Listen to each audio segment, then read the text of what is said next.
Olá pessoal, aqui Micael Souza do canal Jogos no Tabuleiro. Venho fazer mais um tutorial e análise, desta vez do jogo Dune Imperium.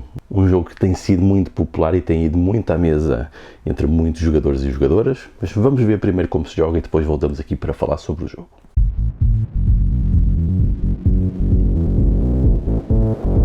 Então vamos montar aqui o Dune Imperium. Coisas que temos de fazer, vou configurá-lo aqui para 3 jogadores, temos que colocar os pontuadores aqui, um cubinho de cada jogador em cada uma das 4 fações principais, uma peça de cada jogador aqui, de cada emissário que vai funcionar aqui como o trabalhador, porque podemos obter 3, até 3.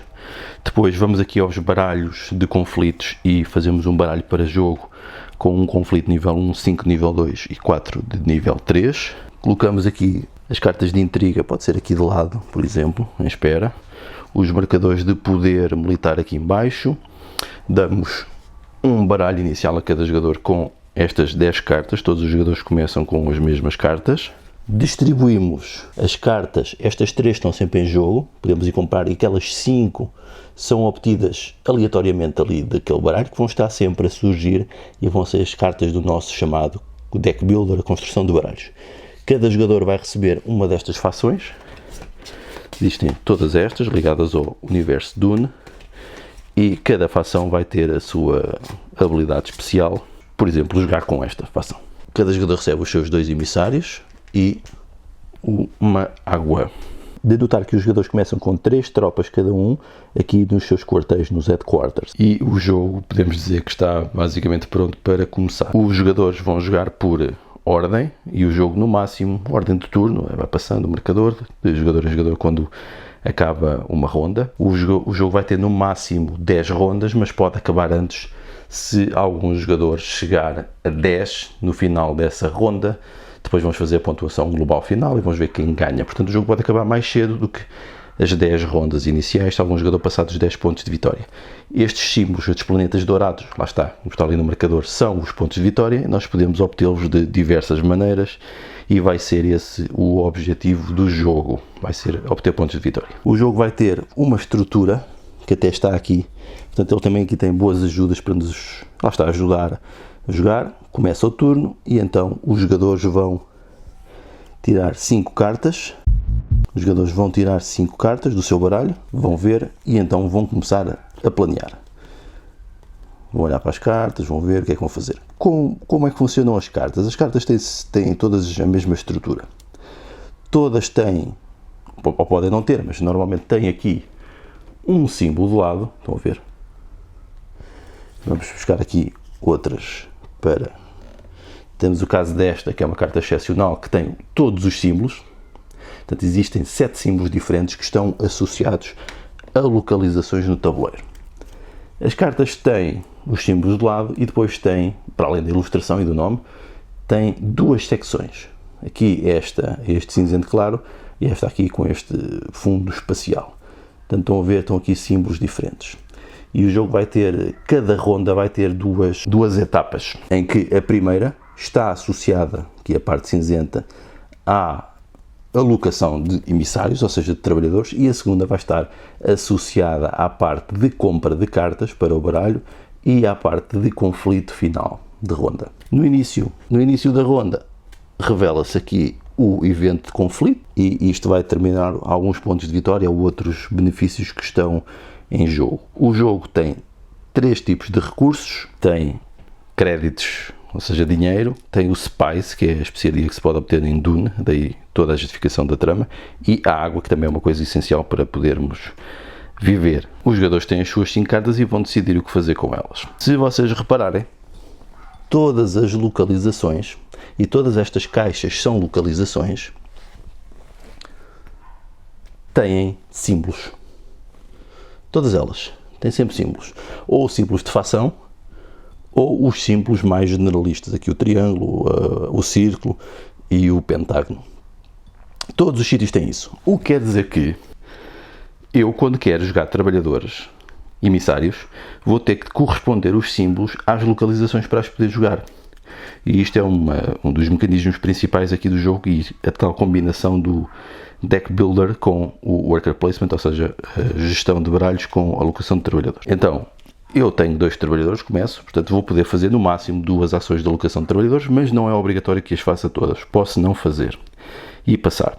Portanto, eu provavelmente aqui no início ia escolher, tendo em conta o que tenho, esta ação. Na minha vez de jogar, eu jogava esta carta, ela entrava no descarte, e então eu podia colocar um trabalhador entre qualquer uma destas zonas verdes. Teria de ver os custos, estão a ver, estão ali também. Para além do requisito do tipo de carta, existem custos associados. O que significa que eu teria de ter dinheiro, lá está, são as cinzentas, é o dinheiro, para poder jogar neste sítio. E de início eu não tenho dinheiro, portanto estaria bastante limitado. Uma das coisas que poderia fazer era colocar aqui e ia receber um cubo da minha cor e ia colocar no meu quartel. Cada jogador, portanto que o jogo pode ser jogado a 4, terá sempre um quartel e isto será depois a zona de batalha que explicarei no final da ronda. Portanto, eu poderia fazer isto e ia ter para o final da ronda, quando eu fosse à fase de compra, um de dinheiro. Estes losangos, assim, estes quadrados invertidos, são dinheiro. É o dinheiro. E se nós repararmos, as cartas também têm dinheiro aqui na parte de baixo. Portanto, eu fazia isto, o outro jogador fazia também uma alocação, os espaços iriam ficando ocupados, e obviamente se o espaço está ocupado eu não podia usar. Depois, numa outra jogada, eu poderia, só tenho estes amarelos, teria de jogar, então, poderia jogar uma carta destas. Jogava esta e ia a um destes 3 jogar isto. Sendo que estes custam água, eu teria de avaliar bem se queria gastar a minha água para usar este. Este nem sequer posso porque custa 2, mas, por exemplo, ia aqui e obtia uma Spice, e se tivessem acumuladas, porque elas podem acumular, eu ia obter mais. Portanto, ganhava uma Spice. Uma jogada bastante básica. Os jogadores iam fazendo isto. Depois, quando eu decidisse passar, eu passava para a fase de compra. E então ia revelar as minhas cartas todas, ia ver os valores que estão aqui 5. Tinha um que sobrou ali da ação especial, portanto tinha 6 para gastar em compras. Tudo isto ia para o descarte. E eu ia ver estas cartas se havia alguma que eu queria comprar. E, por exemplo, se calhar esta seria boa, esta mais cara. Era uma carta que custava 6, era uma carta da facção Imperador, portanto, permitir-me passar a poder jogar nestas localizações. E é uma carta que dá dinheiro nesta fase de trabalhador e nesta fase de compra, 1 de dinheiro, ou então gastar 6 de dinheiro para obter um ponto de vitória. Portanto, seria, de facto, uma carta muito boa, porque os pontos de vitória são realmente muito raros aqui. Se eu quisesse comprar esta carta, pegava nela e ia para o descarte, como na maior parte dos deck builders, e isto automaticamente abastecia. Então já está aqui explicada mais ou menos a estrutura de jogo. Durante esta fase, os jogadores podem fazer ações e isto leva a que, por exemplo, entrem tropas no quartel-general, algumas depois podem ir para combate.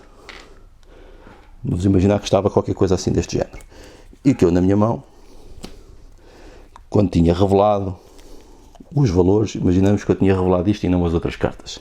Eu tinha aqui também uma espada. O que quer dizer que eu ia crescer aqui 1 de poder militar, ia ver quantas tropas estão em combate, isto significa estar em combate, cada cubo vale 2, portanto era mais 1, 2, 1, 2. Tinha 5 de combate, que eram os 4 dali, e o meu poder militar nesta fase de compra.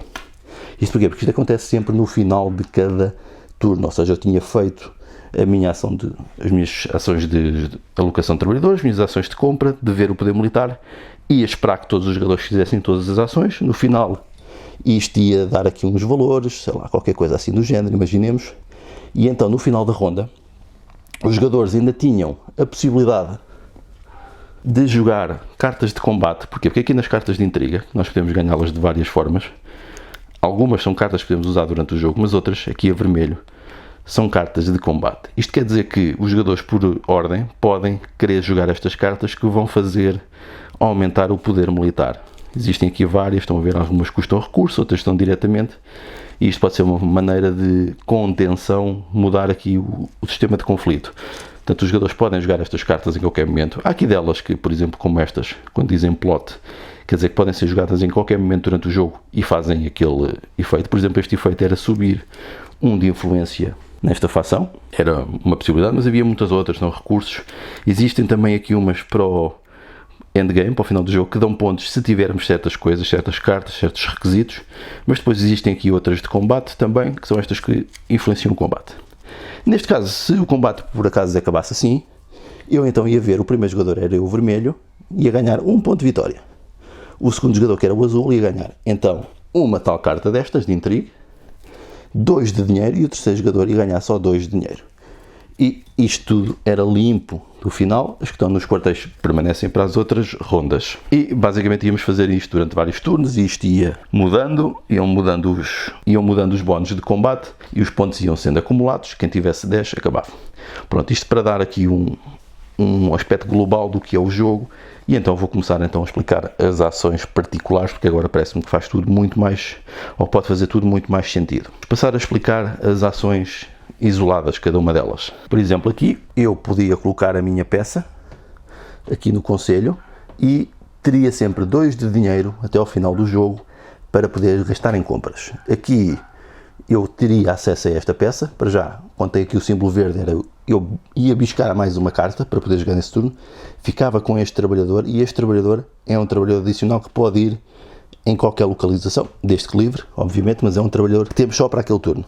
Aqui pagamos dinheiro também e recebemos 4 tropas no nosso quartel. Aqui, com 8 de dinheiro, libertamos o nosso outro trabalhador, podemos ter 3, neste caso um emissário. Aqui já expliquei. Aqui, basicamente, é converter Spice em dinheiro, e aqui é ganhar diretamente dinheiro. Estas localizações são sítios no planeta em que estão associados aqui a este símbolo roxo, e todos eles são campos de batalha. Todos estes aqui. E o efeito dele é, neste caso, ganhar um cubo e comprar uma carta. Mas ganhamos um cubo, e como tem ali o símbolo de campo de batalha, lá está as espadinhas aqui, significa que este cubo e mais 2 que eu tenha lá podem entrar no campo de batalha. É assim que nós vamos colocar tropas para o campo de batalha para competir. Aqui a mesma coisa também é um campo de batalha, mas em vez de dar uma carta do baralho, é uma carta de intriga. Aqui já custa água, mas podemos comprar 3 cartas e anda mesmo um campo de batalha. Significa que nós podemos pegar em 2 tropas e colocar para combate. Aqui dá água e um cubo também para combate, e podemos adicionar mais, mas tem ali o símbolo dos Freeman. O que quer dizer que nós temos que ter pelo menos 2 de influência. Nosso cubo tem de estar aqui para podermos usar esta ação. Aqui custa-nos água e podemos obter muita Spice, menos água Spice, por aí fora. Aqui só podemos jogar nestes espaços se tivermos as cartas da facção. Sempre que jogamos numa delas, por exemplo, se eu jogasse aqui, avançava 1, é o que me permite avançar aqui. Aqui é um campo de batalha, permite adicionar tropas, dá água. Aqui gastamos água, é um campo de batalha, mas podemos adicionar 2 tropas. E de notar que sempre que subimos aqui, está aqui o símbolo de ponto de vitória. Se eu chegar aqui, ganho aquele recurso e passo a ter uma aliança com esta facção que me dá mais um ponto de vitória. No entanto, se eu for ultrapassado, eu perco isto. No entanto, se eu estiver no topo, já não vou perder isto e vou manter este ponto de vitória até ao final do jogo, o que significa que cada facção pode dar 2 pontos de vitória. Portanto, em jogo, nas 4 fações, estão 8 pontos de vitória, que é muito em relação àquilo que é necessário para ganhar o jogo. Agora vamos ver todas as outras fações. Funcionam todas da mesma maneira, dão todas pontos e têm um benefício sempre no topo. O jogador que tiver aliança fica com ele, mas aqui vamos buscar uma carta de intriga, e se os outros jogadores tiverem mais do que 4 cartas, tiramos-lhe uma. Aqui tem o símbolo deste X numa carta preta, quer dizer que pegamos de uma carta de jogo, de mão ou de descarte, e tiramos permanentemente fora do baralho. Nunca mais vamos jogar com ela, e vamos recomprar 2 cartas novas, biscar 2 cartas novas. Aqui vamos biscar esta carta, que é uma carta especial porque diz aqui Trash, que quando jogamos esta carta, perdemos-la, ela sai do baralho permanentemente, mas vamos buscar outra. A grande vantagem é que é uma carta que nos permite ir a qualquer localização. Aqui é também um campo de batalha, ou seja, podemos adicionar tropas ao combate. Neste caso ganhamos 2 águas e ganhamos 5 tropas, é muito poderoso. Mas custa 6 de Spice, também é muito caro, tal como esta também custava Spice. Aqui no Imperador, esta dá dinheiro e esta custa Spice, mas dá dinheiro, tropas e uma carta de intriga. As localizações estão praticamente todas explicadas. Existe aqui só algo que deve ser mostrado, que é, por exemplo, se sair isto, quer dizer, quando sair isto, que é uma batalha por um local. Quando isto acontece, se o jogador que vencer, se fosse o vermelho, colocava lá a pecinha no final. O que significa que sempre que alguém for usar esta localização, esse jogador ganha 1 de dinheiro, ganha sempre o que está aqui. Há vários que fazem isto. Portanto, se for ele próprio, também ganha. Se sair novamente outra carta para combate nesta zona, esse jogador tem o bónus de, no início do combate, poder remover uma tropa dele para combate que esteja no quartel, ou seja, para defender. Se calhar convém explicarmos só algumas das cartas que podemos ter, porque há aqui uma série de requisitos. Portanto, estamos a ver, à medida que nós vamos comprando cartas, elas começam a ter habilidades especiais, diferentes consoante jogamos. Por exemplo, esta aqui permite ser descartada. Depois tem aqui, por exemplo, Freeman Bond. Quando tem aqui o Bond, quer dizer que há cartas que têm tipos das 4 fações. Esta é aqui da roxa e da azul, que quer dizer que quando tem Bond, quer dizer, se eu jogar outra carta que tenha, vamos ver aqui um exemplo, se eu jogasse, por exemplo, neste turno, esta carta às duas, isto ativava o Bond, quer dizer que eu tinha este benefício, mas tinha que ter jogado uma carta de Freeman neste turno. E depois temos algumas que dão também bónus por alianças, estão a ver? Se eu tivesse influência ou aliança, isto é influência aqui em cima em aliança, eu ia ter muito mais poder militar se usasse esta carta na fase de compra.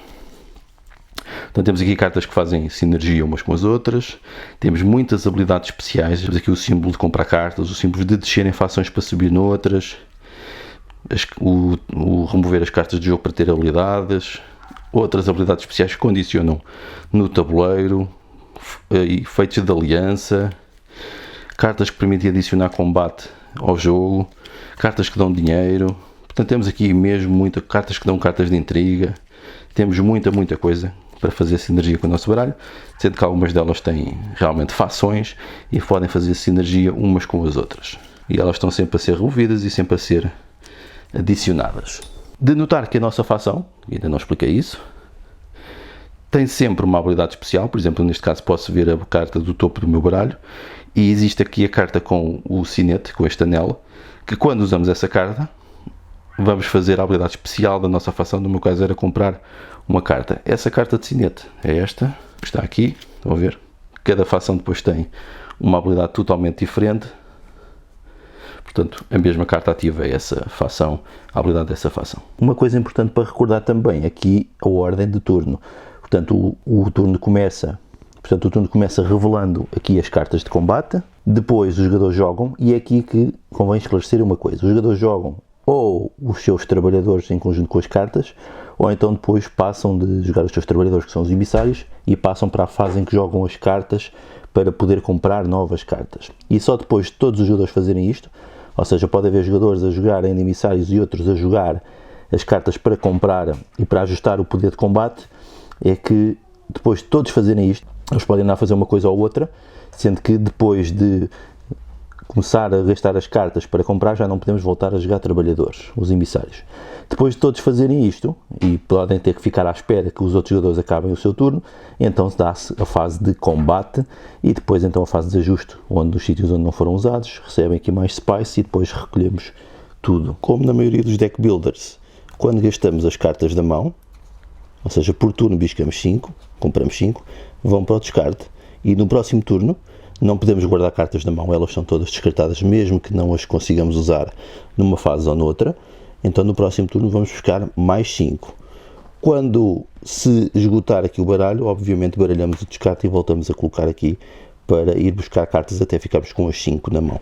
Portanto, é uma coisa bastante comum que acontece praticamente em todos os deck builders e este não é exceção. O jogo acaba, lá está, ao final de 10 rondas ou quando alguns jogadores chegaram aos 10 pontos de vitória, sendo que no final do jogo podemos ter pontos de vitória adicionais. E notar que está também aqui umas cartas, o exemplo desta, quando tem aqui este efeito, quer dizer que quando nós compramos a carta, ganhamos aquilo naquele instante. Ou seja, esta carta não está sempre a dar pontos de vitória, é só quando é comprada, e depois existem outras no baralho que fazem também outras habilidades quando são compradas. Notar que as cartas de intriga podem dar pontos adicionais no final do jogo, e pode haver também alguma carta que dê alguma sinergia para contar pontos finais também, que se adicionam só no final do jogo. Portanto, somamos os pontos todos e vemos quem é o vencedor ou a vencedora. Então, já vimos mais ou menos como é que se joga, com alguns detalhes mais profundos, outros nem por isso. Também convém deixar alguma coisa para os jogadores explorarem por eles mesmos. Vamos agora ver aqui ponto por ponto. Do ponto de vista da montagem, o jogo monta-se relativamente rápido, basta separarem as cartas por tipo e a coisa flui com muita velocidade, não é nada complicado de montar. A nível dos componentes, isto tem sido um assunto bastante discutido, tanto que vai sair agora uma nova versão da Lux, com miniaturas das peças, etc e tal. Eu percebo porquê. Eu também, quando peguei no jogo, achei estranho. Bem, um jogo espacial, componentes em madeira, não é muito comum. Costuma-se usar com componentes em plástico ou outro tipo de coisas para dar uma sensação mais espacial. No entanto, eu gosto bastante destes componentes. São bastante práticos e funcionais. Especialmente os cubos, porque, tendo em conta que estamos a falar de um jogo, para além de ter sido divulgado como um jogo do deck builder e do worker placement, é um jogo de controle da área na parte do combate e também na parte das progressões, nas barras de progressão que tem, onde vamos obter pontos de vitória. E aí os cubos são um modo muito simples de conseguir dar tangibilidade e compreensão ao estado do jogo, tanto na progressão das barras como na própria maioria de cubos que nós temos nos quartéis ou na área de combate. E isso, eu acho que os cubos fazem isso muito bem. Se fossem miniaturas, eu suspeito que ou elas seriam muito pequenas ou que teriam que ser muito grandes e tapavam a área de jogo, ou então não dariam uma noção tão detalhada da quantidade que está olhando de imediato. Nós de imediato conseguimos ver a quantidade com cubos, por causa dos contrastes, dos volumes, da área que ocupa, etc. E a própria iconografia no próprio tabuleiro usa cubos, portanto eu não vejo a vantagem de trocar isso. E os nossos componentes, os nossos emissários também, basicamente podiam ser umas bolachas, podia ser qualquer coisa. Não é por aí que eu acho que o jogo vai ganhar mais ambiente temático. O livro de regras está muito bem feito, muito simples, porque o jogo afinal é bastante muito simples e está muito detalhado. Eu, quando estive a ler o livro de regras, até fiquei com a sensação que era um livro de regras desenhado para quem nunca tinha jogado jogo nenhum. Como é a utilização de uma marca conhecida, ou seja, de uma história deste universo Dune, que chega a muitas outras pessoas que provavelmente nunca jogaram, eles optaram por ter um livro de regras que explica mesmo o básico dos básicos, ao ponto de explicar o que é um deck builder, o que é um jogo de gestão de cartas, de baralhos, o que é um jogo de alocação de trabalhadores. E eu acho que isso está bem feito, porque para quem já está habituado a jogar não tem problema nenhum, já sabe. Para quem não sabe, tem ali uma boa introdução. E o livro eu diria que está bem feito, porque tem páginas grandes, bastante bem ilustradas, não tem demasiado texto por página. Eu imagino que muito texto por página possa assustar quem não esteja habituado a ler livros de regras, porque, sejamos honestos, livros de regras já praticamente ninguém os lê, só mesmo nos jogos de tabuleiro. Portanto, temos que ter em consideração isso, pensando nos utilizadores e como é que eles vão lidar com o facto de terem que ler um livro de regras, especialmente quando são jogadores novos que vêm de outro universo, provavelmente arrastados ou cativados pelo universo Dune para os jogos de tabuleiro. Portanto, eu acho que isso está bem feito. A arte gráfica, eu acho que está boa. Não é exuberante, não é? Acho que podia ser exuberante, tendo em conta o universo de ficção científica e esta novela, este romance, esta história, neste universo tudo, poderia ser dada a isso. Apesar de ela poder ser mais exuberante, e nós temos visto isso noutros jogos de ficção científica, ou deste universo mais espacial, eu penso que cumpre bem o objetivo. Poderia estar um pouco mais bem tratada, mas eu acho que o jogo tem mesmo esse toque que é para se distinguir um pouco dos outros jogos de ficção científica, uma vez que se trata praticamente de um Eurogame. Eu diria que é essa a razão e é essa a minha interpretação, portanto eu acho que nesse sentido acho que está também bem feito. Quanto aos temas e narrativas, eu não sou praticamente um grande especialista no universo de Dune, conheço basicamente a história, o enredo, o contexto. Eu acho que, pelo aquilo que eu sei, está bastante bem enquadrado, tendo em conta que trata-se lá está de um Eurogame. Portanto, eu acho que isso conseguiu ser bem feito. Do ponto de vista dos temas e narrativas também, eu diria que a narrativa do próprio jogo, ela acontece. Temos a sensação de que somos fações, que estamos a lutar pelo poder neste universo, neste planeta Dune, em que existem várias fações e nós estamos aqui a fazer uma espécie de intriga política nos combates, nos domínios, na parte política, na gestão de recursos. Portanto, eu acho que está bastante bem conseguido dessa perspectiva, tendo em conta o tipo de jogo que é. Quanto aos mecanismos, claramente é um jogo de alocação de trabalhadores, mas mais que tudo ainda é mais um jogo de deck builder, de construção de baralhos. Quando o jogo saiu, ele saiu mesmo só com a capa, quando foi anunciado que ia sair um jogo Dune, novo, um Eurogame, que era um deck builder com worker placement. Eu achei isto muito estranho. até porque supostamente não é assim uma combinação muito óbvia de mecanismos, embora existam jogos que introduzem partes deles, mas aqui acho que nunca feito desta maneira, tão bem integrado, porque de facto o deck builder está mesmo bem integrado com o worker placement, uma vez que as próprias cartas são os modos de ativação dos trabalhadores e da alocação dos trabalhadores ao tabuleiro.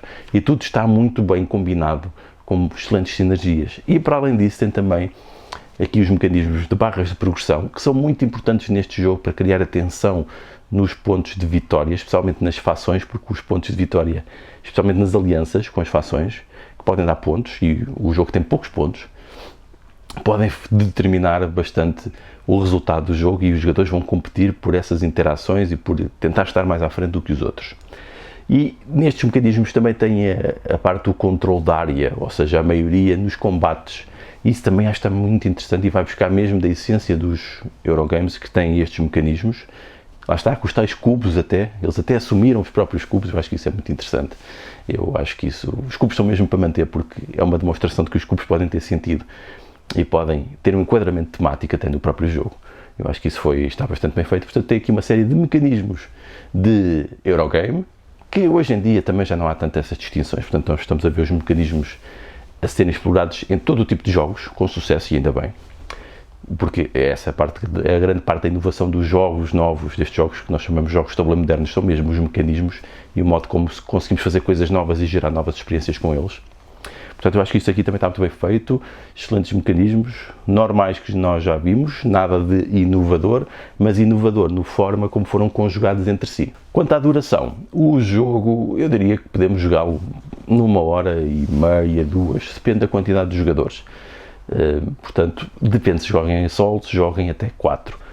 Mas eu diria que não vai passar das 2 horas de maneira nenhuma. E que a solo conseguem jogar em menos de 1 hora também. Quanto ao número de jogadores, o jogo joga bem a qualquer quantidade de jogadores. Porquê? Porque tem um sistema bastante bem feito de 2 jogadores automáticos para poderem jogar a solo, ou seja, estão a jogar sempre com 3 para gerar atenção nos combates e nas ocupações das localizações, que é muito importante. Mas joga bem a 2, 3 e 4, sendo que a 4 pode ficar um pouco mais longo, mas é na mesma interessante. Embora ali o ponto ideal eu diria que seja os 3, como acontece em quase todos estes jogos, porque existe aqui conflitos que vão mudando durante o jogo. Portanto, eu diria que é um jogo que joga bem a qualquer quantidade de jogadores. Mas principalmente 3, mas se quiserem uma experiência a solo também é interessante, porque a solo tem estes 2 sistemas de jogadores automáticos que são muito fáceis de ativar, muito simples, e como tem a parte do deck builder, vocês têm sempre coisas novas, e os próprios conflitos e as cartas de intriga, portanto tem sempre aqui rejogabilidade.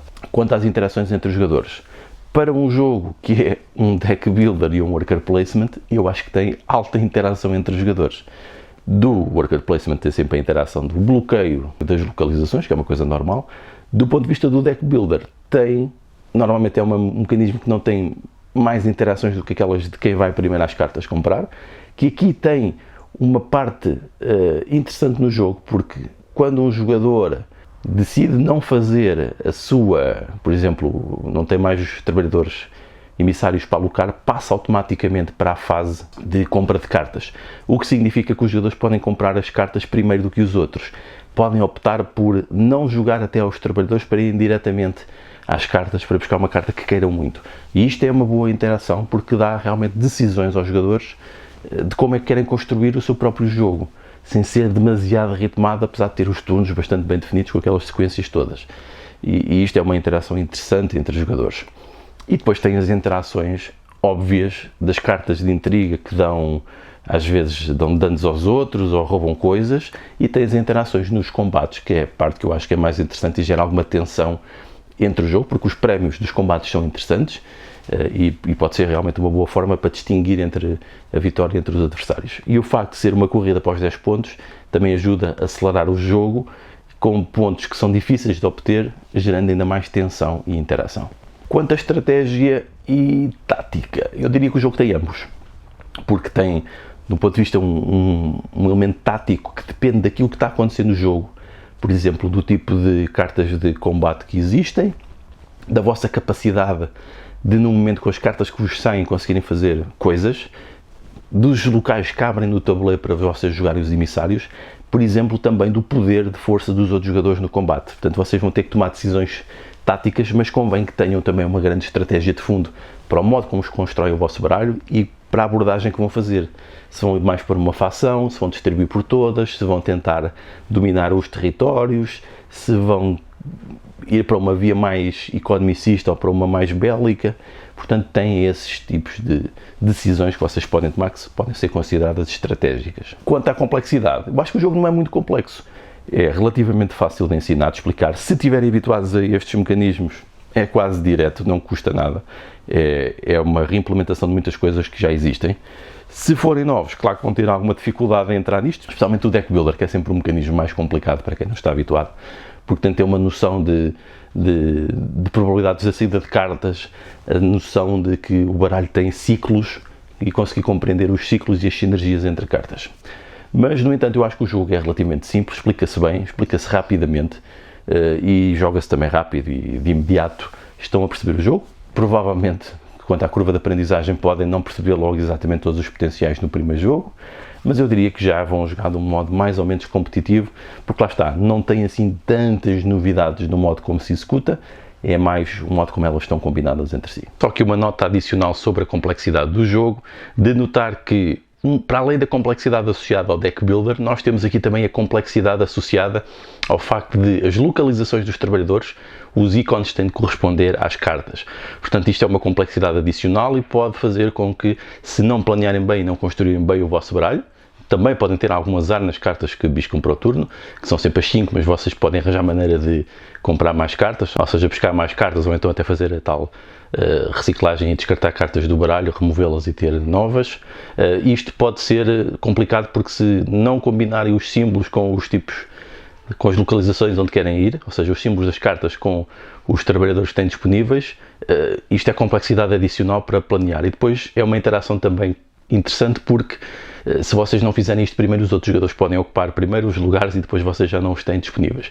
Só por isso é um nível de complexidade com várias camadas, mas que gera bastante interesse a meu ver. Então, a paralisia de análise e downtime pode ter algum, porque os jogadores têm cartas e as cartas têm múltiplos usos. E no início, quando recebem a vossa mão, vão ter que tomar muitas decisões, que cartas vão usar para uma coisa e que cartas vão usar para outras, e ter que estar a ler aquilo que vai acontecer no tabuleiro. Portanto, isto pode acontecer, lá está, porque é um jogo que tem decisões e tem decisões que podem mudar de um turno para o outro. Portanto, podem ter um pouco este efeito de paralisia de análise e de alguma perda de tempo eventual, tendo em conta que o estado do jogo pode ir mudando. Quanto à rejogabilidade, eu acho que tem elevadíssima rejogabilidade. Ao contrário de alguns destes jogos, eu sinto que não é preciso uma expansão, embora quase certeza que vão surgir expansões, quase certeza.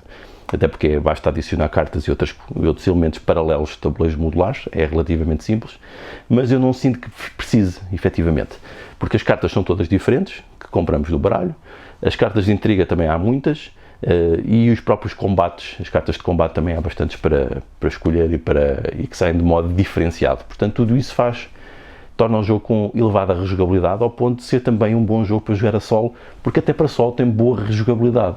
E depois, como outros jogadores, vive muitas interações com os outros jogadores, portanto, isso aí aumenta ainda mais a rejogabilidade do jogo. Quanto ao arco narrativo e ritmo de jogo, tem a vantagem de irmos comprar e buscar sempre 5 cartas, embora acho que possam haver modificadores e podemos comprar muitas cartas durante o nosso próprio turno se combinarmos bem as coisas, mas nunca me parece que sejam ações excessivas ao ponto de no início fazermos só uma pequena coisinha e no final fazermos uma quantidade monstruosa de coisas. Não, tem um ritmo mais ou menos equilibrado. Claro que para o final fazemos mais coisas, mas não são tantas coisas que quase que tornam o jogo diferente daquilo que era no início. Caminhos para a vitória.